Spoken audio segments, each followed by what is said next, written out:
Տարեց մարդն ասաց, որ ինքը կընտրի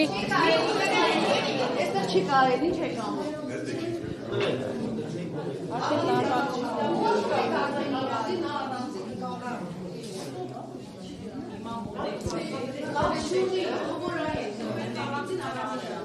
այս պահին էլ մեկը մյուսին փորձում էր օգնել կարգը բացատրել, արդեն իսկ քվեախցիկների մոտ, ինչին արձագանքեց հանձնաժողովի նախագահը, նշելով, որ չի կարելի, բայց նրանք շարունակում են հաղորդակցվել միմյանց հետ քվեախցիկի ներսում։